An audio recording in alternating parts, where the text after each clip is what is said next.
الحمد لله القائل في القرآن الكريم تبارك الذي بيده الملك وهو على كل شيء قدير الذي خلق الموت والحياة ليبلوكم أيكم أحسن عملا وهو العزيز الغفور أشهد أن لا إله إلا الله وحده لا شريك له وأشهد أن محمدا عبده ورسوله لا نبي بعده اللهم صل وسلم على سيدنا محمد وعلى آله وأزواجه وأصحابه وذريته أجمعين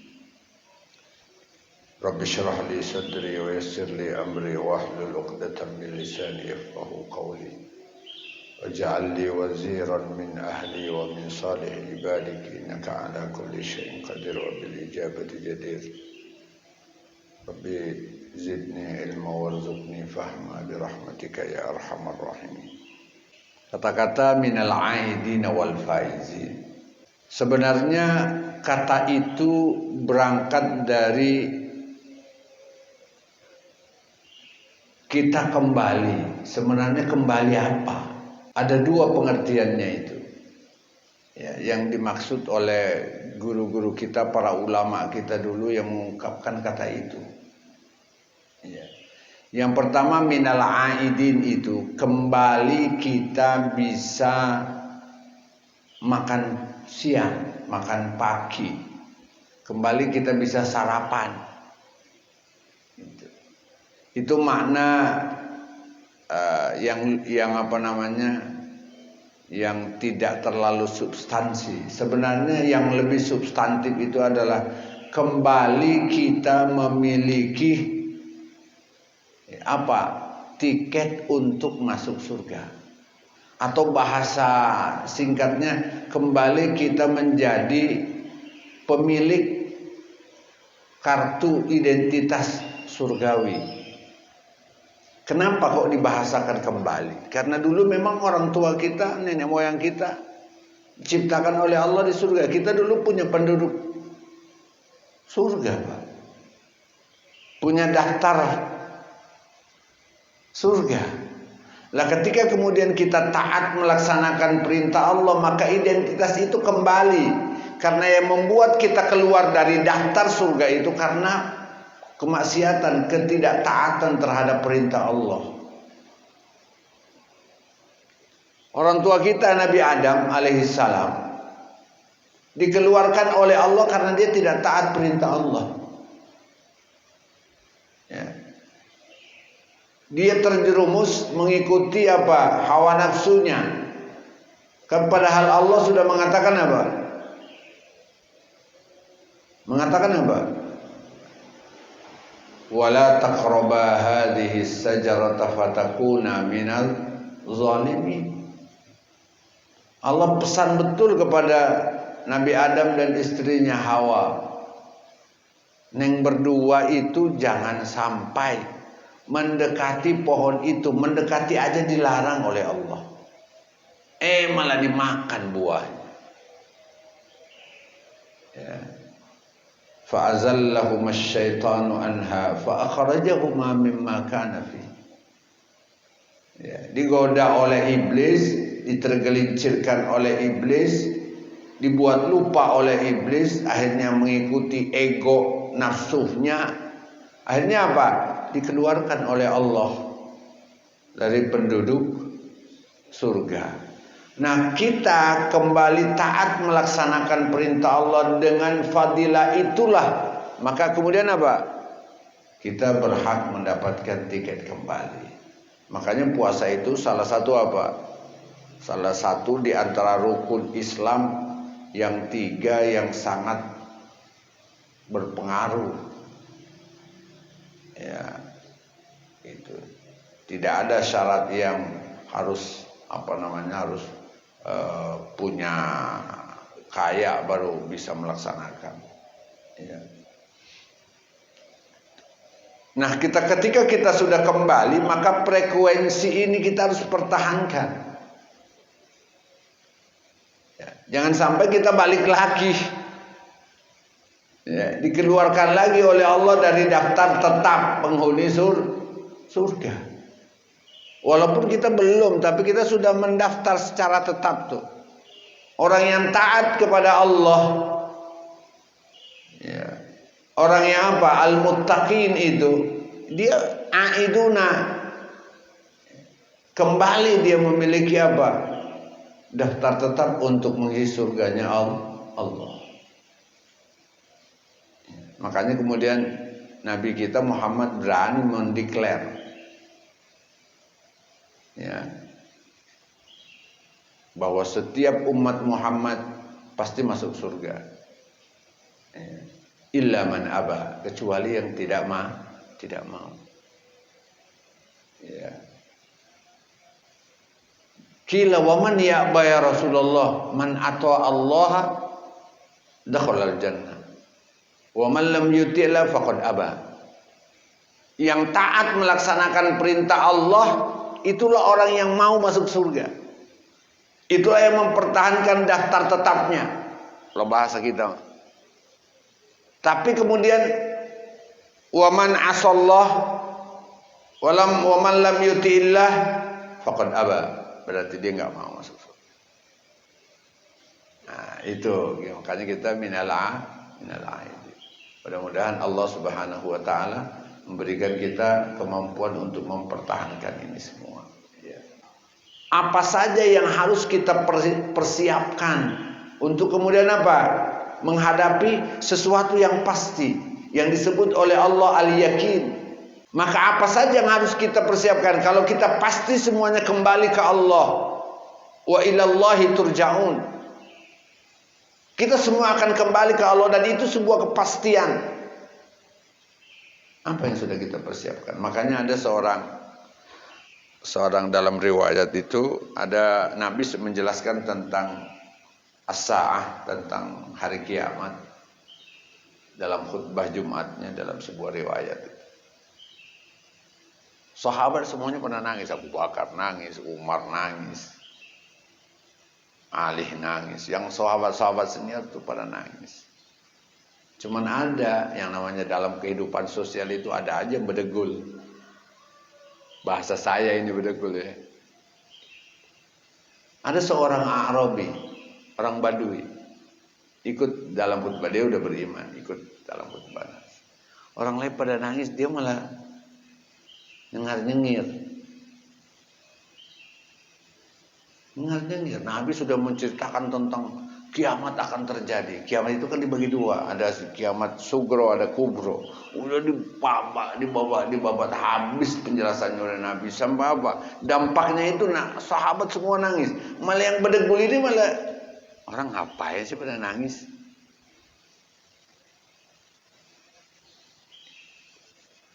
Kenapa? Kok ini dia nggak nangis? Karena dia bilang apa?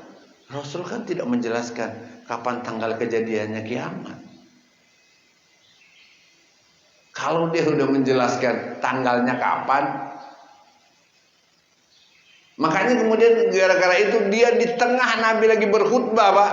Karena bedegul ya namanya, manusia ya pikirannya pendek ya. Apa? Dia langsung nanya, dia berdiri, ya Rasulullah, idzan mata sa'ah, kalau begitu kapan kiamat itu terjadi? Tolong dijelasin tanggalnya kapan kejadiannya. Jangan dampaknya yang kapan kiamat itu terjadi. Mata sa'ah, kapan tanggalnya kejadiannya? Subhanallah, Rasulullah lanjutkan khutbahnya. Karena Nabi tidak ingin ini menjadi sunnah. Orang kemudian apa? Bertanya nanti. Kalau dijawab oleh Nabi nanti akan terjadi diskusi di tengah khutbah. Tapi setelah Jumat, itu, Rasul panggil sini. Ente tadi yang nanya? Iya, saya yang nanya. Nabi tidak menjawab kapan kejadian kiamat karena memang Allah tidak membuka ilmunya kepada makhluk.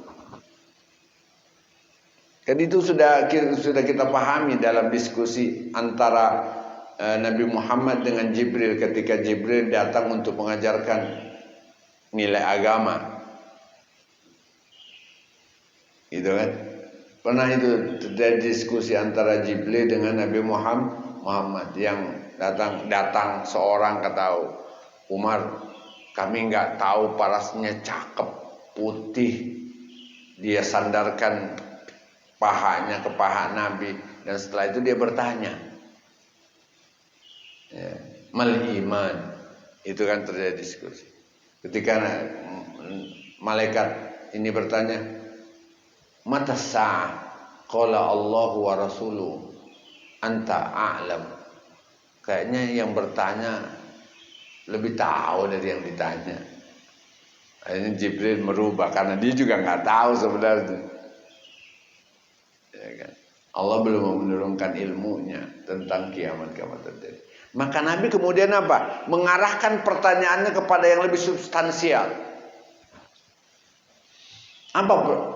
Jadi pertanyaan Arab Badui ini dijawab oleh Nabi dengan sebuah pertanyaan ulang. Apa pertanyaan? Madza a'dadta laha? Ente mau nanyain kapan tanggalnya kiamat kejadiannya, sekarang saya tanya Anda, apa yang Anda sudah siapkan untuk kejadian kiamat? Baik kiamat sugro yang terjadi pada setiap individu manusia, ataupun kiamat yang lebih umum yang disebut dengan kiamat kubro. Madza a'dadta laha? Apa yang Anda sudah persiapkan?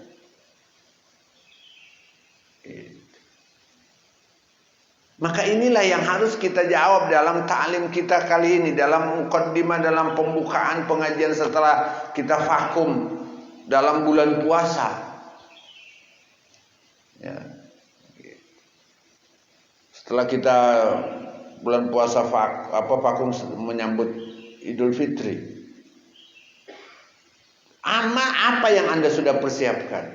Madza a'dadta laha? Dalam logika Al-Quran minimal ada 3 hal yang harus kita persiapkan. Yang pertama apa? Ahsanu amala, amal yang baik. Sebagaimana dari surah Tabarok itu, alladzi khalaqal mauta wal hayata liyabluwakum ayyukum ahsanu amala. Tapi karena rahmat Allah begitu luas dan Allah tahu banyak orang yang akan terjebak tidak akan pernah bisa mempersiapkan dirinya dengan amalan yang lebih baik. Amal solehnya akan kurang. Terjebak oleh rutinitas, oleh kesibukan. Allah tahu. Maka karena luasnya rahmat Allah mengharapkan kita menjadi penduduk tetap surga, maka Allah turunkan apa? Ajaran ke Rasulullah Sallallahu Alaihi Wasallam. Seakan-akan Allah berkata begini melalui Rasulnya, Muhammad, seandainya umatmu tidak yakin bahwa dia punya amalan yang banyak untuk berhak menjadi penduduk surga. Kalau dia tidak yakin, ya. Makanya di sini dikatakan al-isti'dadu lima ba'dal maut. Kalau dia tidak yakin, persiapannya bagus, persiapannya matang, persiapannya untuk menyambut kematian sudah. Ya. Para ulama dan para semua itu aneh-aneh dia mempersiapkan. Kayak Imam Al-Ghazali itu mempersiapkan kain kafannya, ya, seminggu sebelum dia meninggal. Makanya ditanya teman-temannya, kok ente tahu Imam Ghazali mau meninggal? Kok anda dari jauh kok datang? Kata dia apa? Dia pesan, saya sudah beli kain kafan. Siap. Maka apa? Kalau kita tidak yakin, kembali lagi kita ke bahasan. Kalau kita tidak yakin, ahsanu amala alladzi khalaqal mauta wal hayata liyabluwakum ayyukum ahsanu amala. Kalau kita belum yakin itu, maka kemudian Nabi dengan rahmat Allah yang maha luas datang dengan investasi akhirat. Amalan yang cerdas yang harus kita pilih. Dalam hadis yang tadi, iza mata ibnu Adam inqata'a amalu. Kalau meninggal seorang anak Adam, ya, maka apa? Harus apa? Apa yang dia harus persiapkan? Inqata'a amaluhu. Dan 3 yang disebutkan oleh Nabi itu adalah investasi akhirat yang cerdas.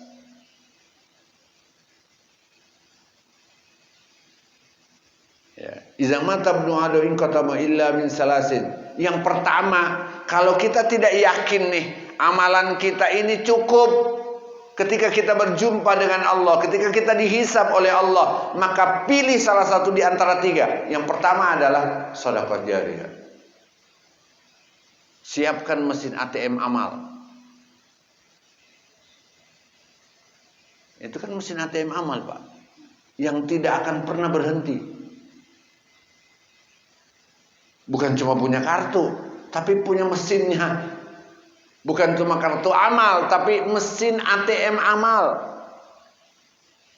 Yang mana, Pak? Selalu mengalir, mentransfer nilai. Apa itu? Sedekah jariyah itu nilai wakaf dalam kehidupan kita. Makanya penting tuh ada wakaf. Apakah wakaf ain, apakah wakaf tunai? Ya. Maunya apa? Kita nggak mempunyai begitu banyak uang untuk membangun masjid, ya jangan usah masjid yang kita pilih. Apa beli Al-Quran buat anak-anak yang tahfidzul Quran. Selama itu Al-Quran masih ada, maka amalnya akan mengalir terus, walaupun kita sudah tidak ada dalam hidup ini. Anak itu kemudian hafal Al-Quran dari Al-Quran yang kita belikan, maka setiap dia membaca Al-Quran dan mengingat hafalannya dan dia pakai itu, kita tetap dapat bagian, Pak. Karena kita bagian yang menyiapkan fasilitas dia untuk menghafalkan Al-Quran. Simpel kan? Nggak perlu harus banyak. Tinggal kita pilih. Apa nilai wakaf yang bisa? Semakin besar ya semakin bagus. Bisa bangun masjid, alhamdulillah. Iya kan? Dan ini adalah investasi cerdas akhirat. Pernah nggak kita mendengar riwayat terjadi diskusi antara malaikat hisab dengan Allah pada seorang hamba? Ketika dihisab, kata Allah apa? Kata malaikat, ya Allah, ini amalnya kurang banget. Sampai Allah berkata, wa huwa a'lam, dan Allah udah tahu. Tapi Allah menyampaikan ke malaikat, udah, coba buka perbendaharaan amal sunnahnya. Buka. Perbendaharaan amal jariyahnya. Dibuka malaikat. Akhirnya apa? Sudah mendekati. Tapi ini orang memang amalnya dikit banget. Dosanya sementara dosanya apa? Banyak sayyiatnya.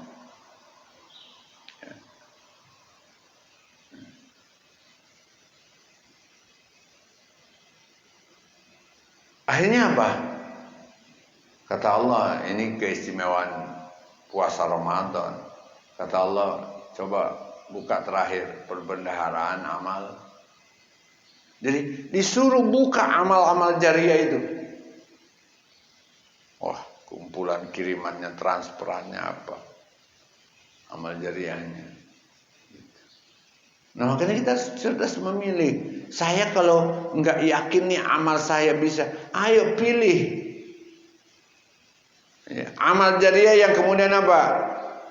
Yang bisa kita andalkan untuk kemudian menggenapi amalan-amalan kita yang mungkin kurang di sisi Allah Subhanahu.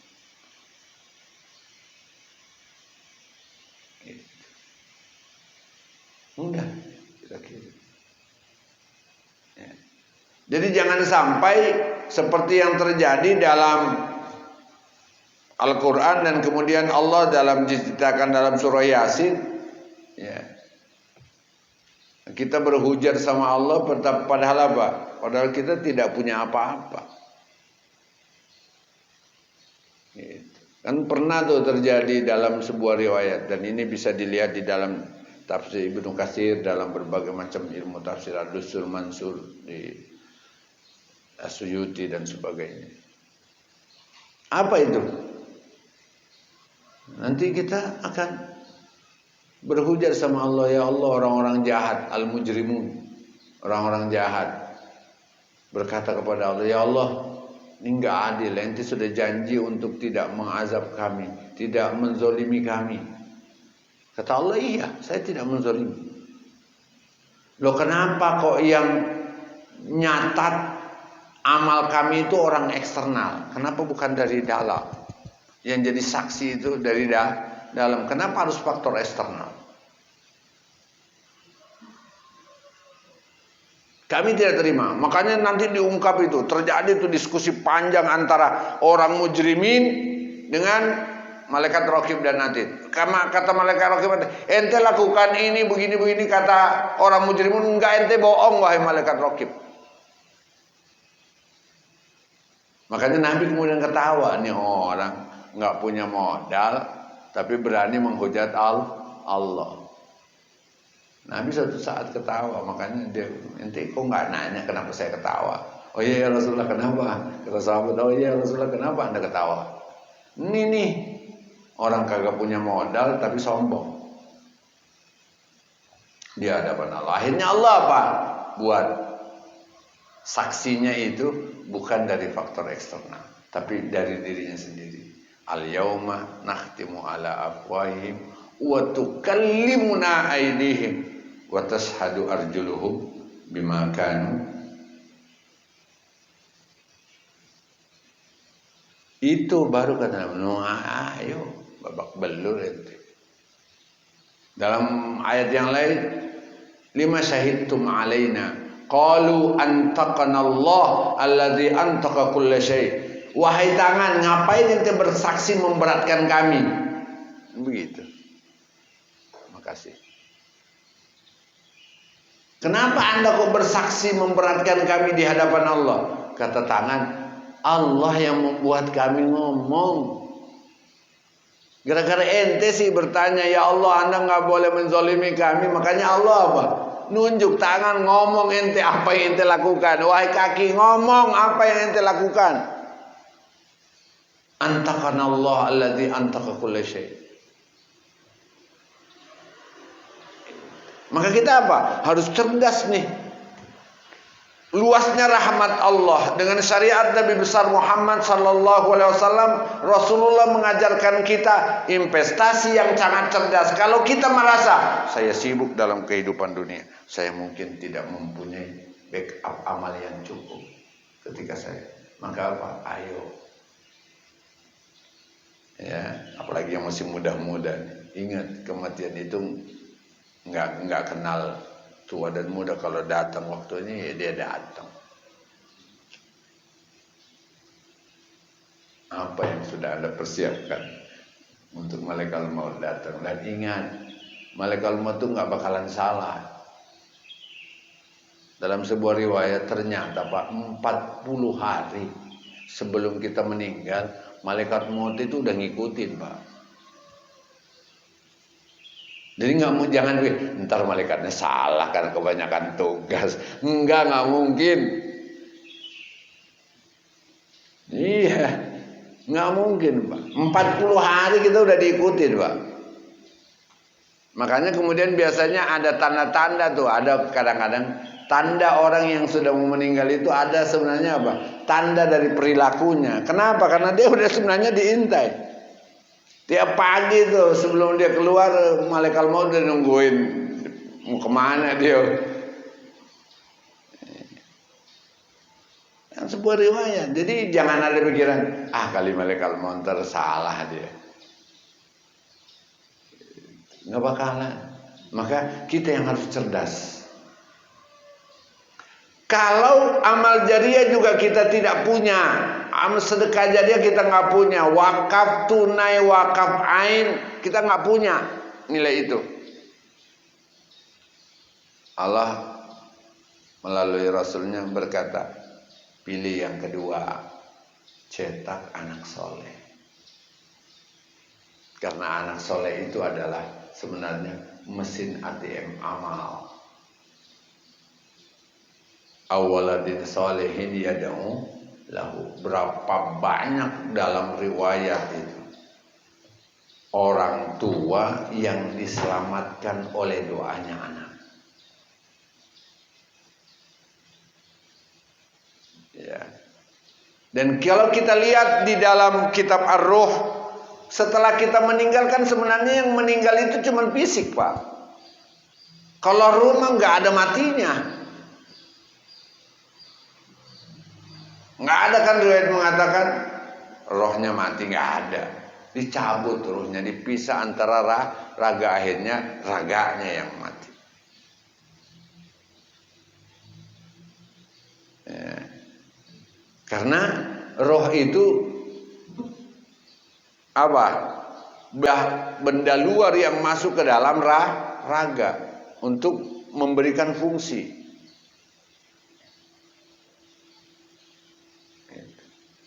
Biar mata bisa melihat, mulut bisa berbicara, itu kan dari roh yang ada. Tapi roh itu sendiri nggak mati. Maka apa? Orang yang meninggal itu, Pak, tahu perilaku kita, tahu apa yang kita lakukan. Makanya ketika ada orang punya anak lebih dari satu, tapi tidak pernah ada yang mendoakannya, dia bersedih itu. Dalam sebuah riwayat dikatakan ada seorang anak, ketika orang tuanya, ayahnya meninggal dunia, karena dia saking sedihnya, dia tiap hari dia ziarah kubur. Kemudian setelah itu apa? Absen ziarah kuburnya. Ya, ziarah kubur. Absen. Akhirnya apa?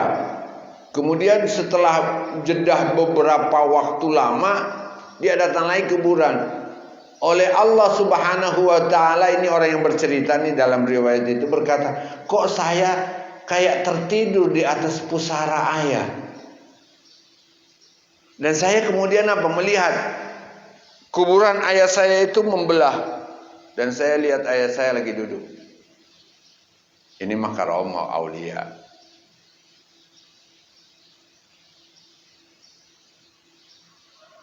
Karomah aulia.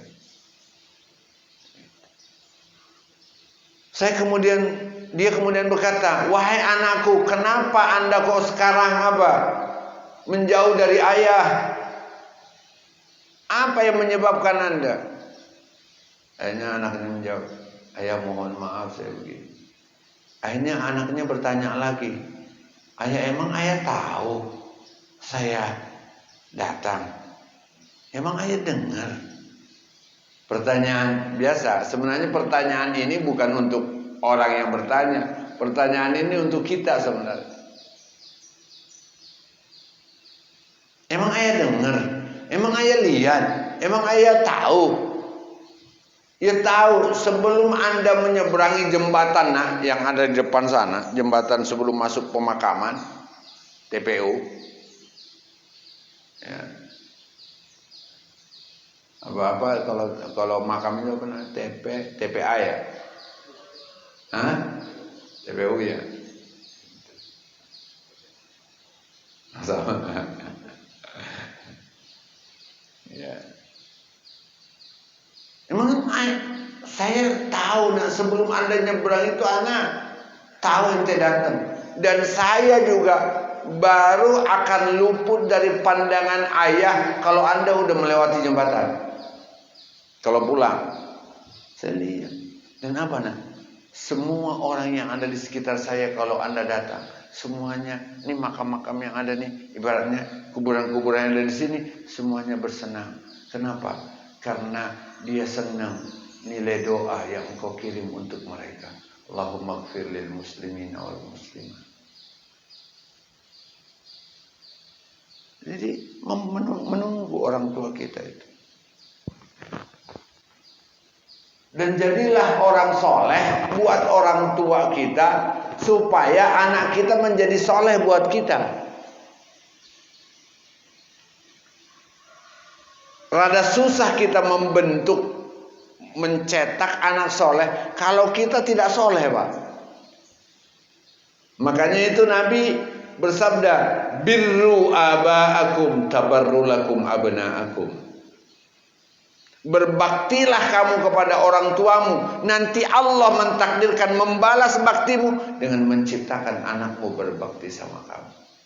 Kalau kita buat kata berbaktinya soleh, solehlah kamu, nanti anakmu akan ditakdirkan oleh Allah menjadi orang yang soleh untuk Anda.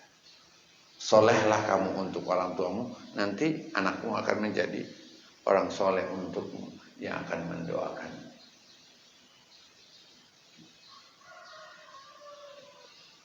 Lah kalau kita pahami hadis itu terbalik gitu. Kalau ada orang yang durhaka sama orang tuanya, walaupun orang tuanya tidak bisa membalas kedurhakaannya, Allah yang akan membuat anaknya durhaka sama dia. Pak, memang ada karma ya? Bukan karma ini. Ini mah siksaan. Siksaan dari Allah. Kalau ada orang yang durhaka sama orang tua, ya Allah balas dengan apa? Dengan siksaan. Ya, perbuatan jahatnya dengan siksaan yang sama, yang serupa. Maka apa? Awaladin soleh yad'ulah. Pak, waladin soleh istilah Arab itu tidak mesti anak keturunan, anak darah kita, nggak perlu. Ada anak yatim, kemudian kita bimbing dia, kita sekolahkan dia, kita didik dia dengan baik, itu adalah awaladin soleh buat kita.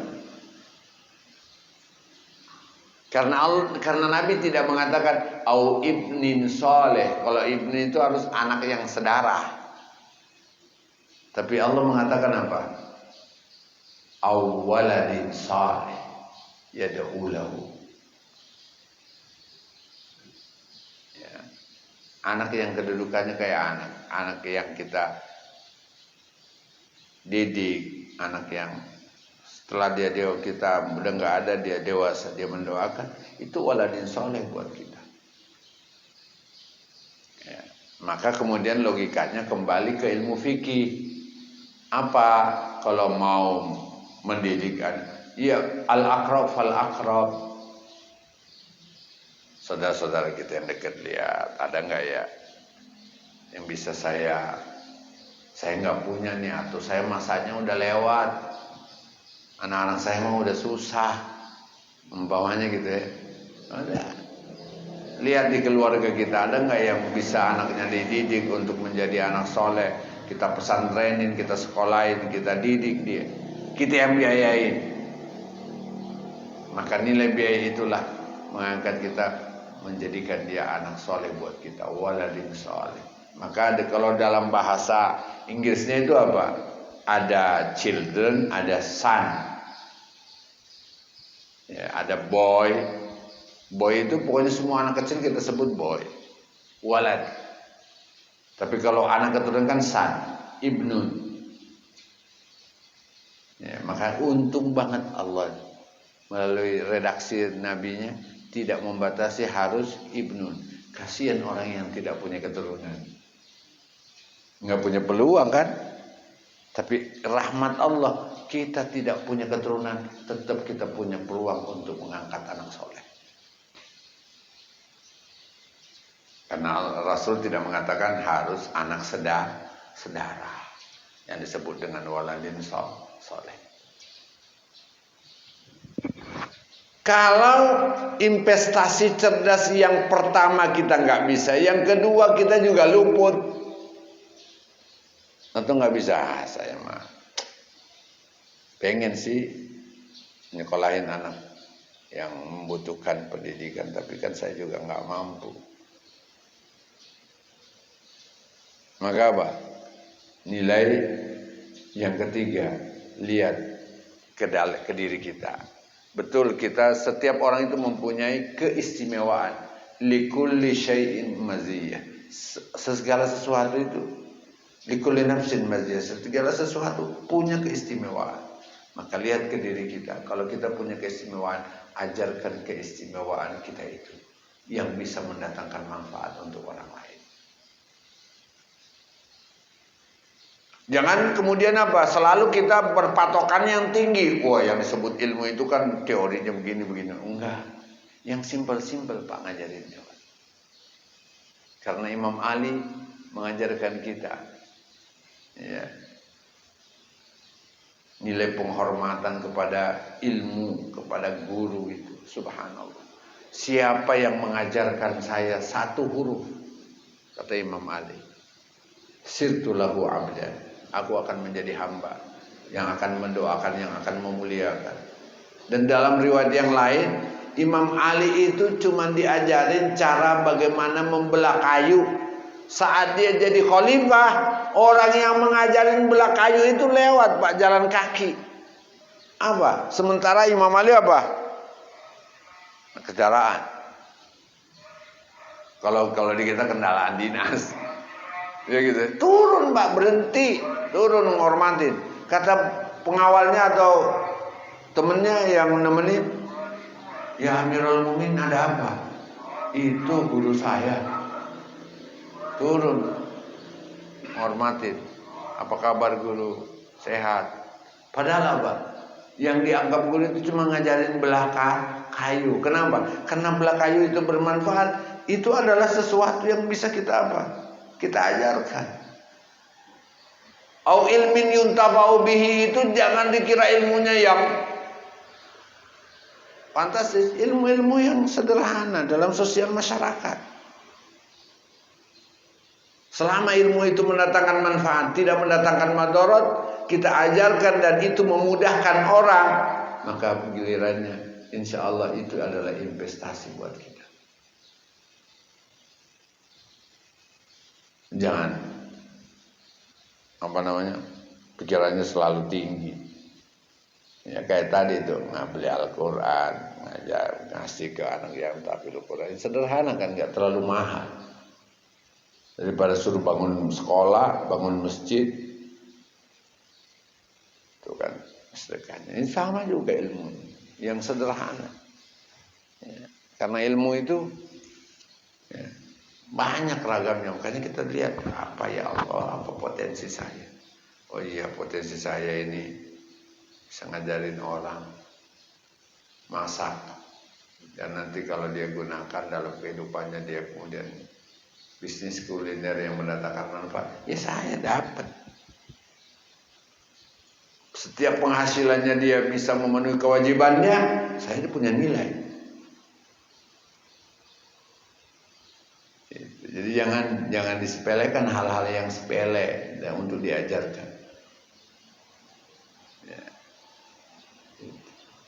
Ya. Nah itu yang harus kita siapkan investasinya. Kalau investasi cerdas ini juga kita nggak siap, nggak ada, maka alternatif terakhir sudah.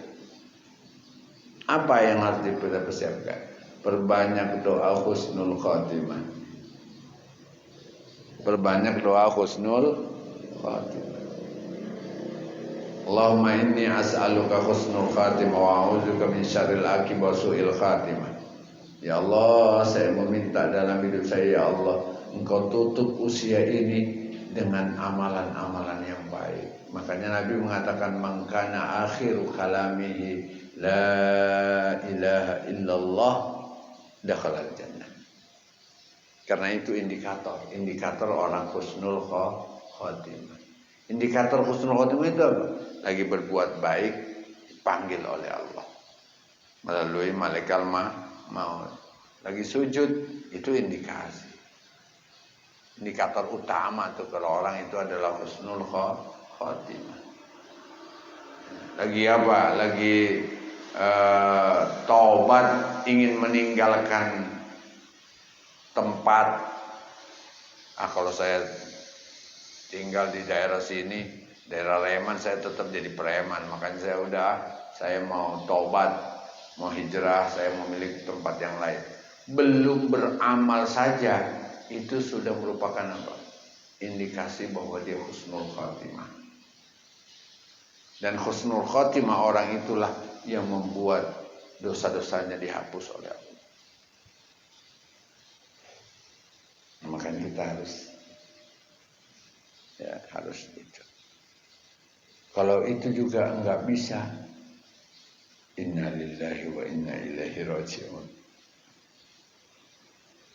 Karena itu enggak butuh modal, Pak. Itu enggak butuh modal, tinggal butuhnya adalah punya kemauan enggak? Selalu habis sholat minta kepada Allah, ya Allah, Allahumma rzuqna husnul khatimah. Ya Allah, berikan kami nilai husnul khatimah dalam hidup kami. Ya Allah, jadikan bukti bahwa kami husnul khatimah. Lagi baca Quran, tak tahu meninggal. Lagi nolongin orang, pulang dari nolongin orang meninggal. Ikhlas, itu semua adalah indikasi bahwa kita husnul khotimah. Ketika kemudian meninggal dunia, ada orang yang nuntunin, ayah, ibu, pak, ucapkan la ilaha illallah, dan kita bisa mengucapkan la ilaha illallah. Itu adalah karunia, merupakan tanda bahwa kita dapat husnul khotimah. Karena tidak mudah. Tidak mudah di penghujung hayat itu kita bisa mengucapkan la ilaha illallah. Orang sekaliber Imam Ahmad saja dibuat terkaget-kaget temennya yang lagi nungguin ketika dia sakaratul maut. Imam sekaliber Imam Ahmad, muridnya Imam Syafi'i rahimahullah, ahli hadis yang hafal 300.000 hadis dengan sanadnya.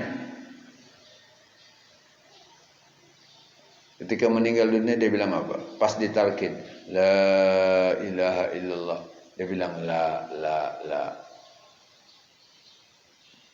Kaget temennya. Ditalqin kok la enggak mau. Tapi apa?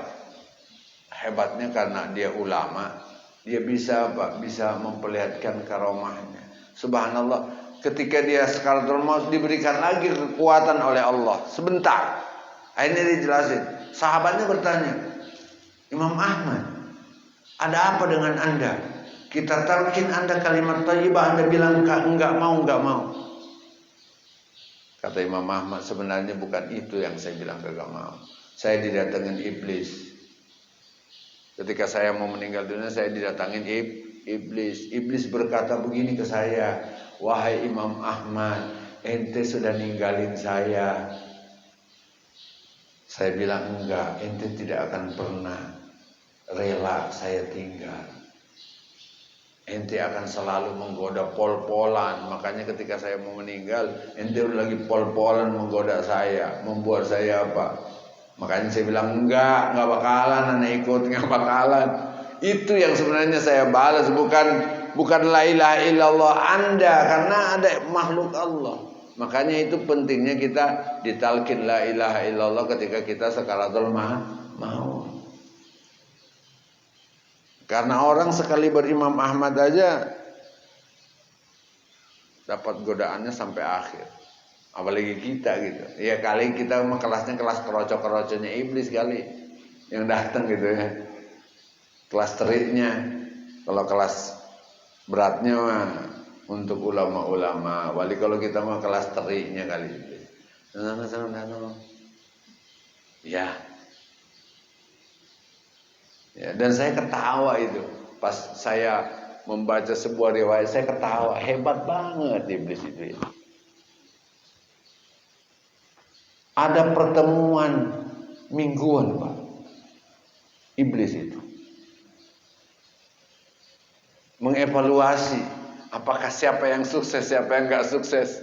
Yang sukses diberikan bonus, Pak, oleh iblis kepada setan. Jadi ada takazahnya, ada pertemuannya gitu.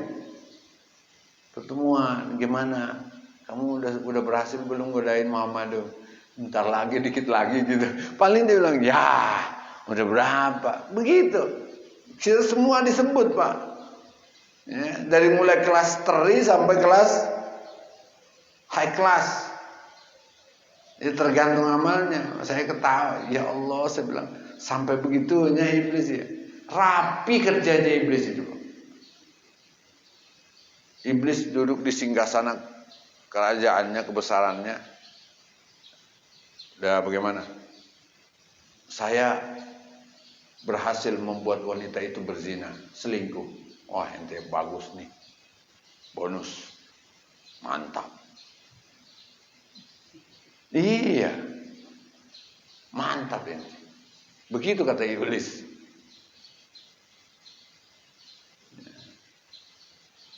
Karena iblis sampai hari ini dia masih eksis, Pak, masih hidup. Itulah izin Allah. Ketika dia minta, ya Allah panjangkan usia saya sampai kiamat. Kata Allah, oke, saya kasih. Kenapa?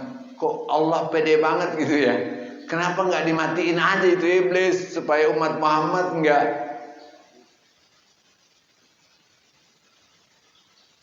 Ya. Saya merenung, kenapa ya? Saya baca fasajadal malaikatu kulluhum ila iblis aba wastakbara wa kana minal kafirin. Kemudian Allah katakan, aneh, hidupkan Anda ila yaumi yub'atsun, sampai kiamat. Kenapa ya Allah kok dibiarin itu? Sama juga kasusnya, Pak. Kenapa Yahudi itu kok nggak dihancurin Allah? Israel. Padahal apa? Nenek moyangnya itu melakukan apa? Melakukan perbuatan hina dan dina serta apa? Kemungkaran yang sangat besar. Dia ciptakan Tuhan kok. Samiri itu. Di zaman Nabi Musa. Samiri itu menciptakan apa? Tuhan yang bentuknya anak sapi. Makanya disebut Baqarah. Ya, anak sapi, pendeta apa bahasa Jawanya, Pak? Apa sih kalau bahasa Jawanya anak sapi itu? Pendet ya. Gitu. Itu kan hina. Tapi oleh Allah apa? Fir'aun yang melakukan kemungkaran sama dihabisin sama Allah. Tapi ini menciptakan Tuhan, malah dibiarin hidup. Tapi kita orang beriman berkata, pasti ada hikmah. Kenapa Allah dibiarkan hidup? Pasti ada hikmah. Kenapa iblis kok sampai kiamat? Kenapa? Allah kan maha bijaksana. Kita harus yakin itu. Al-Hakim. Maha bijaksana, nggak mungkin ada sesuatu yang beliau itu. Maka apa? Hikmahnya apa? Allah terlalu pede dengan ampunannya buat kita, sehingga biarin dia ada yang godain, ada yang membuat dia lupa. Ntar kalau dia tobat, saya kasih lagi. Dia sujud, cengok lagi iblis. Iblis itu, Pak, kalau kita sujud dia nangis, Pak. Nangis senangis-nangisnya itu. Kita dari sholat subuh tuh, iblis pada nangis nih, Pak, di sono. Bapak nggak ngelihat aja, sama kayak saya nggak ngelihat. Nangis, Pak. Kalau kita bisa dibukakan muka syafanya oleh Allah, bisa lihat, nangis pada itu, kegerungan. Apa dia bilang? Ya Allah, hebat banget ya anak keturunan Nabi Adam. Dia mah disuruh sujud, dia taat. Makanya dia dimuliakan oleh Allah. Sementara saya nasibnya ngelongso begini, karena saya disuruh sujud tapi saya nggak mau. Dia nangis tuh, nyesalin. Kalau dulu saya juga sujud, saya dimuliakan, diampuni segala kealpaan. Nah, ini ya mukadimah kita. Makanya apa? Buat Islam itu rahmatan dalam rasa dan ilmu. Jadi jangan Islam itu seakan-akan berat amat nih Islam. Gitu. Jadi buat Allah itu sebenarnya apa? Gak ingin menyusahkan kita. Enggak. Rahmatnya sangat luas Allah. Bahkan rahmatnya mendahului murkanya. Makanya gak mungkin kita diazab sebelum apa? Diberikan penjelasan. Gak mungkin kita diazab kalau kita minta ampun.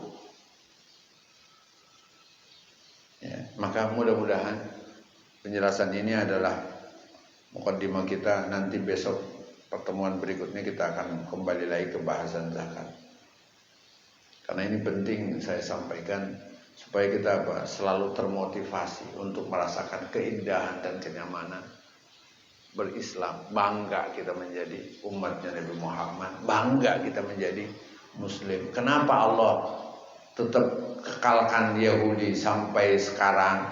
Karena Allah pengen kita masuk surga itu jalannya mudah. Jawabannya itu, Pak. Kenapa Samiri dibiarkan? Biar umat Islam itu masuk surganya mudah. Coba. Walaupun kita tidak ikut perang ke sana, ke Palestina. Kita kirim uang. Ya Allah, bantuan kita itu bernilai sebuah nilai jihad di jalan Allah. Coba kalau nggak ada Yahudi sana. Iya kan? Itu hikmahnya. Sehingga kita apa? Urunan, kita kirim. Kita termasuk apa? Walaupun kita ada di sini, kita jihad nilainya. Dan jihad tidak ada ganjarannya kecuali apa? Surga. Orang yang mati dalam nilai jihad dia masuk surga. Jadi sebenarnya apa? Itu dipersiapkan supaya kita apa? Asbab